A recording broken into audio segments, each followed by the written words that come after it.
A summer tradition shattered by gunfire.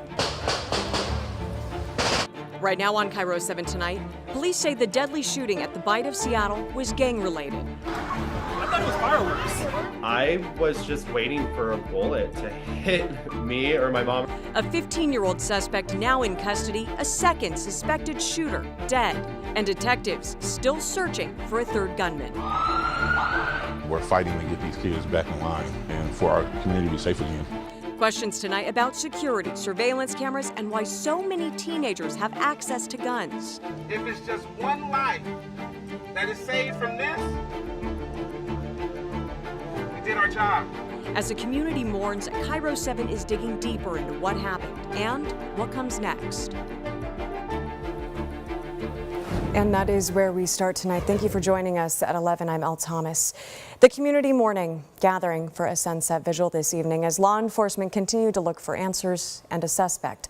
KIRO 7's Eric Thomas joining us live from Seattle Center tonight. And Eric, at that vigil, things even getting contentious at times.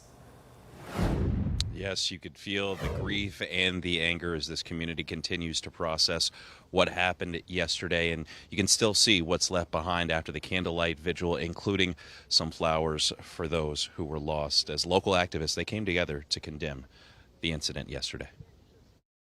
Enough is enough.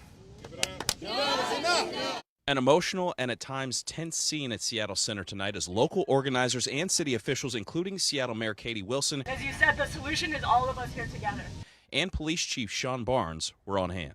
What could we have done better, and what do we need to do better? I don't know how to make sense out of it, but I also know this is not going to break us. Amongst the speakers, Aaron Murphy Payne, the father of Amar Murphy Payne, the 17-year-old who was shot and killed at Garfield High School just over 2 years ago, grieving again for this community and hoping to prevent youth gun violence from affecting another family. You don't want to be this parent. What we saw yesterday, that's an example of it could happen to any of us. Meanwhile, for everyone left scrambling to pick up the pieces today, it's been traumatic. But for business owners, last night's shooting also comes with financial repercussions. Vendors, we were talking about, the time was cut short. The show was supposed to end at 8. It ended up at about 6.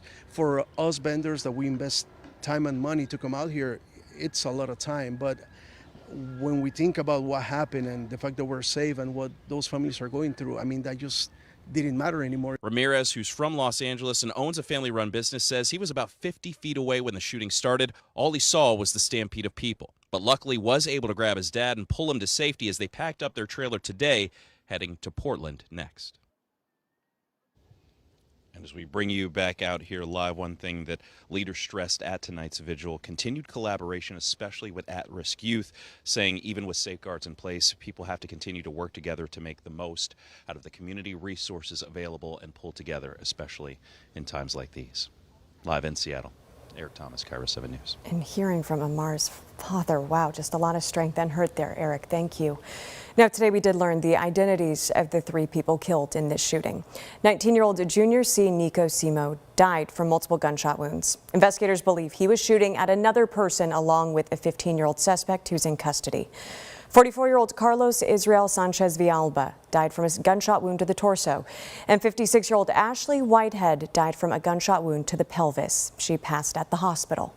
Now, 4 others were hospitalized, including a 2-year-old boy. All 4 have since been discharged. The mayor today saying there could be another victim. That's unconfirmed.